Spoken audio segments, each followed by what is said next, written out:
بسم اللہ الرحمن الرحیم۔ میرے عزیز اہل وطن، السلام علیکم۔ چند ہفتے قبل آپ نے مجھے جس ذمہ داری کے لیے منتخب کیا وہ میرے لیے ایک اعزاز ہے۔ اس پر میں اللہ رب العزت کا شکر ادا کرتا ہوں۔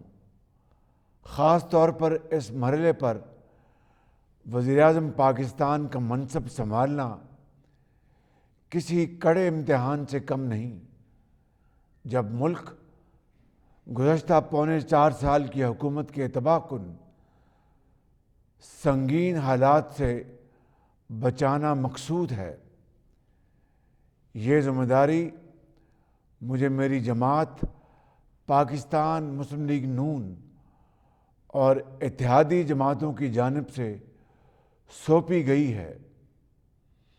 میں اپنے قائد جناب محمد نواز شریف، دیگر تمام قائدین اور جماعتوں کا تہ دل سے شکریہ ادا کرتا ہوں کہ انہوں نے مجھ پر اپنے مکمل اعتماد کا اظہار کیا۔ اتحادی جماعتوں اور ان کے قائدین کی حمایت ہماری حکومت کے لیے باعث تقویت ہے۔ پاکستان کے عوام نے مطالبہ کیا کہ اس نااہل اور کرپٹ حکومت سے ان کی فوری طور پر جان چھڑائی جائے۔ اپوزیشن کی تمام جماعتوں نے مل کر عوام کے مطالبے پر لبیک کہا اور آئین پاکستان کے تمام جمہوری تقاضے پورے کرتے ہوئے اس تبدیلی کو یقینی بنایا۔ پہلی بار دروازے کھولے گئے، پھلانگے نہیں گئے۔ یہ عوام، پارلیمنٹ اور آئین کی فتح ہے۔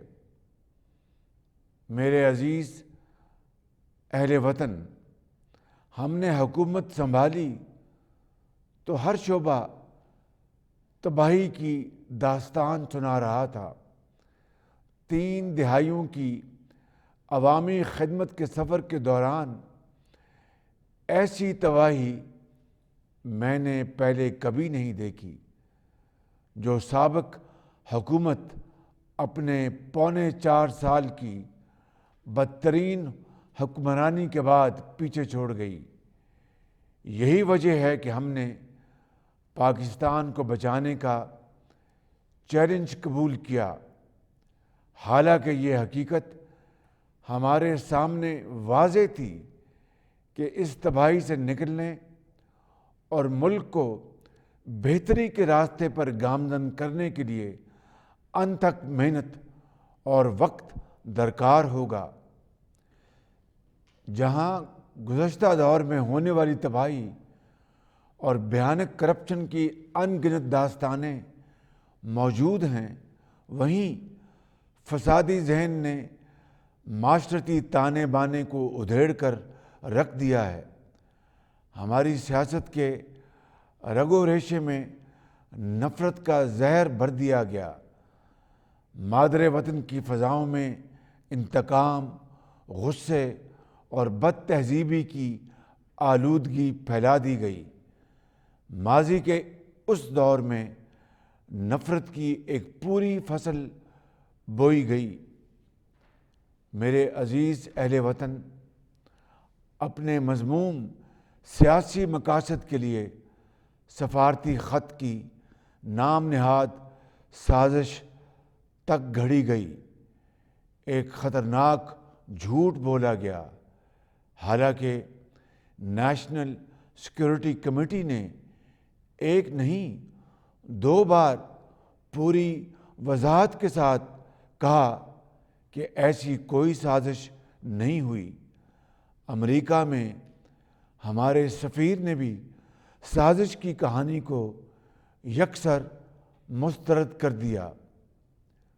اس کے باوجود ایک شخص مسلسل جھوٹ بول رہا ہے۔ افسوسناک امر یہ ہے کہ یہ شخص اپنے منفی سیاسی ایجنڈے کی خاطر قومی مفادات اور پاکستان کے سفارتی تعلقات کو نقصان پہنچا رہا ہے۔ میرے اہل وطن، اگر کوئی شخص یہ سمجھتا ہے کہ اس کا گھمنڈ اور ضد دستور پاکستان اور آئینی اداروں کی متفقہ رائے سے زیادہ مقدم ہے تو یہ اس کی بہت بڑی بھول ہے، کیونکہ پاکستان آئین کے مطابق چلے گا، کسی ایک فرد کی ضد سے نہیں۔ میرے بہنوں اور بھائیوں، آپ کو یاد ہوگا جب وزیر اعظم محمد نواز شریف کے دور میں پاکستان نمایاں ترقی کر رہا تھا، اس ایک شخص نے دھونس، دھمکی اور دھرنے کا ڈرامہ رچایا تھا، وہ بھی ایسے وقت میں جب پاکستان کے عظیم دوست چین کے صدر جناب شی جن پنگ سی پیک کا تاریخی معاہدہ کرنے پاکستان تشریف لا رہے تھے، لیکن اس شخص کی ہٹ دھرمی اور دھرنے سے یہ اہم ترین معاہدہ تاخیر کا شکار ہو گیا۔ میں واضح کر دینا چاہتا ہوں کہ عوام کی جان و مال کا تحفظ یقینی بنانا حکومت کا فرض اولی ہے، اور اس پر کوئی سمجھوتا کیا ہے نہ کریں گے۔ سابق حکومت جن حقائق پر جان بوجھ کر پردہ ڈال رہی ہے، وہ حقائق میں آج انہیں یاد دلانا چاہتا ہوں۔ IMF سے معاہدہ آپ نے کیا، ہم نے نہیں۔ ان کی سخت شرائط آپ نے مانی، ہم نے نہیں۔ عوام کو مہنگائی کی چکی میں آپ نے پیسا، ہم نے نہیں۔ ملک کو اس معاشی دلدل میں آپ نے دھسایا، ہم نے نہیں۔ ملک کو تاریخ کے بدترین قرض کے نیچے آپ نے دفن کر دیا۔ عالمی اداروں نے گواہی دی کہ ملکی تاریخ میں سب سے زیادہ کرپشن آپ کے دور میں ہوئی۔ ملک میں لوڈ شیڈنگ کے اندھیرے آپ واپس لائے، اور آج معیشت کی سانس بند ہوئی ہے تو اس کے ذمہ دار بھی آپ ہیں۔ میرے اہل وطن، میری خدمت آپ کے سامنے ہے۔ آپ گواہ ہیں کہ ماضی میں بھی ہم نے مشکل حالات کا کامیابی سے سامنا کیا۔ الحمدللہ ہمارے سامنے صرف اور صرف ایک مقصد ہے کہ وطن عزیز پاکستان کو خوشحال اور ترقی یافتہ، یعنی قائد کا پاکستان بنائیں۔ میرے اہل وطن، ہم ہر مشکل فیصلہ کرنے کو تیار ہیں اور ہر ممکن وہ کام کریں گے جس سے قومی ترقی کا سفر تیزی سے آگے بڑھ سکے، نااہلی اور کرپشن کی سیاست کا ہمیشہ کے لیے خاتمہ ہو سکے۔ میرے بھائی اور بہنوں، ہم نے حکومت سنبھالی تو مہنگائی عروج پر تھی، کاروبار، روزگار، معاشی سرگرمیاں ختم ہو کر رہ گئی تھی۔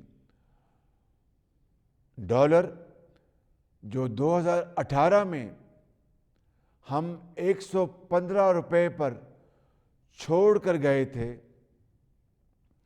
سابق حکومت کے پونے 4 سال کے دوران ڈالر 189 روپے پر پہنچ گیا، جس سے ایک طرف مہنگائی کی آگ مزید تیز ہو گئی تو دوسری جانب پاکستان پر قرض کا بوجھ بھی ناقابل برداشت ہو گیا۔ گزشتہ پونے 4 سال میں پاکستان کے قرض میں 20,000 ارب روپے سے زیادہ کا اضافہ ہوا، جو 1947 سے 2018 تک 71 سال میں اب تک کی تمام حکومتوں کی طرف سے لیے جانے والے مجموعی قرض کا 80% ہے۔ رواں مالی سال وفاق کے بجٹ خسارے کا تخمینہ 5,600 ارب روپے ہے، جو تاریخ کا بلند ترین خسارہ ہے۔ نااہل سابق حکومت نے صرف اسی سال اتنا خسارہ کیا ہے جس کی ماضی میں کوئی مثال نہیں ملتی۔ اس کے مقابلے میں آپ گواہ ہیں کہ وزیر اعظم نواز شریف نے اپنے دور حکومت میں لیے گئے قرض سے عوام کو 10,400 میگا واٹ بجلی مہیا کی، سڑکوں کا جال بچھایا، بہترین پبلک ٹرانسپورٹ دی، کھربوں روپے کے ترقی اور خوشحالی کے منصوبے بنائے، اور مہنگائی تاریخ کی کم ترین سطح پر لے کر آئے۔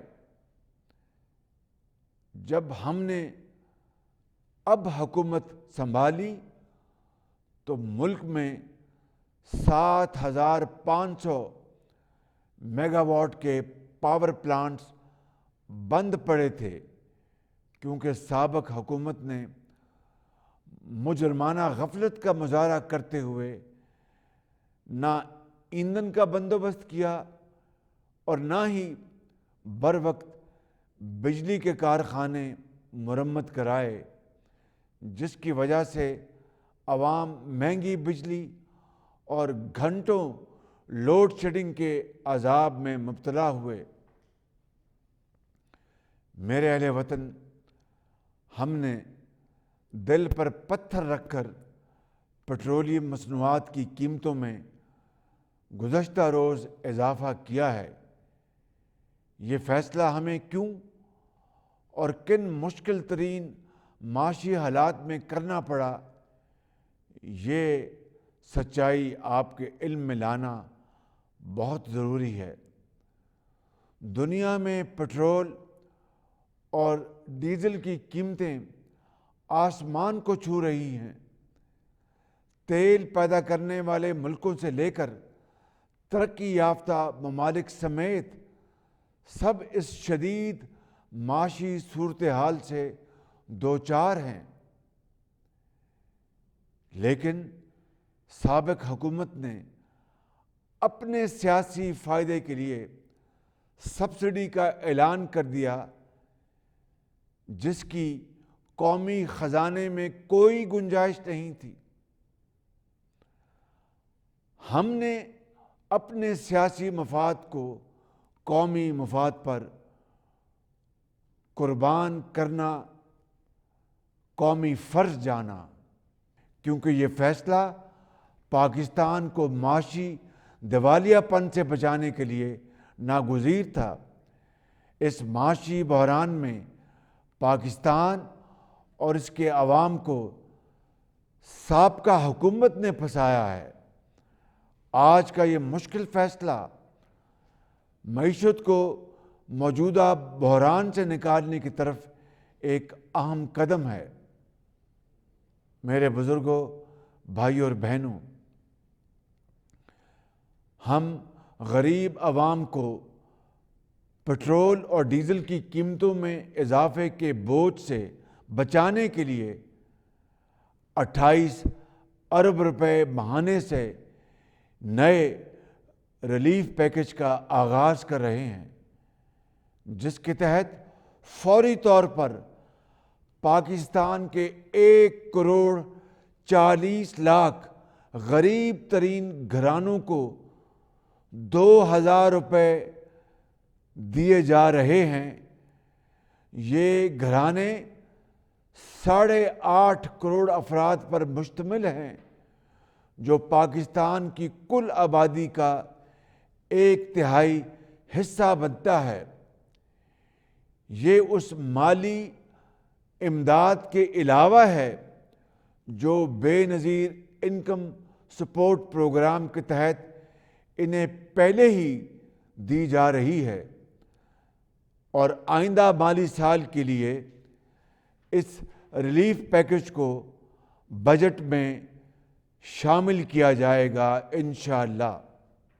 میں نے یوٹیلیٹی سٹورز کارپوریشن کو ہدایت کی ہے کہ پاکستان بھر میں 10 کلو آٹے کا تھیلا 400 روپے میں عوام کو فروخت کیا جائے۔